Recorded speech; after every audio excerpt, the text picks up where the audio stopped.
Dylan McGordy, it's never too early to talk Major League Baseball, even on this Christmas Eve. And happy Christmas Eve, everybody out there. But let's talk a little Major League Baseball with the holidays being upon us, and some teams did their Christmas shopping early. Maybe they overspent. It happens. The biggest contracts in this offseason were this. How about Yoenis Cespedes? $110 million to go back to the Metropolitans for 4 years. Aroldis Chapman goes back to the Boogie Down for $86 million for 5 years. Dexter Fowler leaving Chicago to go to St. Louis for $82 and a hook. And Kenley to stay in LA got $80 million over 5 years. So Dylan, when you look at those exorbitant contracts, which one maybe did they overreach and sign a couple too many zeros in the checkbook? I think all these are a little bit inflated just based on the free agent market that we saw this year. It was very heavily a closer market. So guys we saw the richest ever relief pitcher contract 3 times over. Yeah. It was Melanson. Then it was Chapman. Then Jansen was on the list there as well.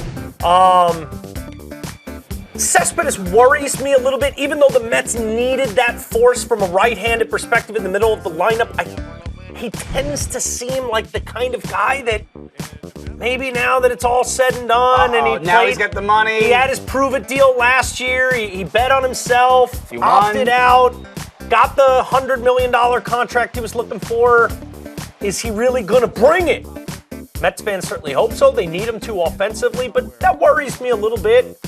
I think the safest of these is probably Kenley Jansen, really, with what he's been able to do with his age, with the fact that he's been very otherwise healthy, and he's a force. You can roll him out there pretty much every day, and if you're in a save situation, he'll lock it up. He was so important to the Dodgers. He's averaged over 40 saves a year for the past 3 years. Sparkling whip, sparkling ERA, and still young enough where I don't think you're going to have those same questions at the end of Kenley's deal as you might with Aroldis Chapman. Sure, that's fair. And especially because Chappie relies so much on velocity.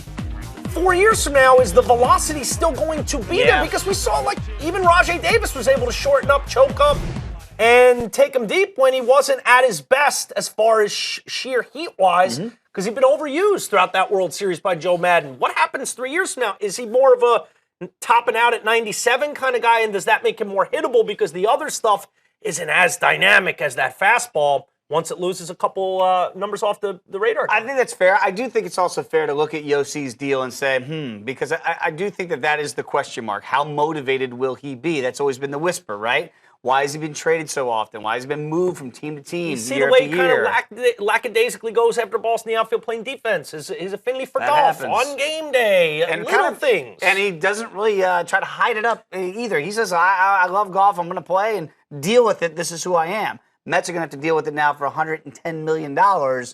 We'll find out if the money is worth it in the long run. Even the Dexter Fowler deal, I think it's a lot of money for a guy when you just look at the raw numbers, but he was the kind of guy I think they need, and it changes what it does to the value of a guy like Matt Carpenter, some other guys, to slide them down in the order. I think you're paying for a hole. You had a hole you had to fill. Dexter was the right guy. Is he going to be worth $80 million, $82 million? That's probably not. No, but sometimes you overspend because you need that position. You need that. And that was one that's going to get you where you need to get on a macro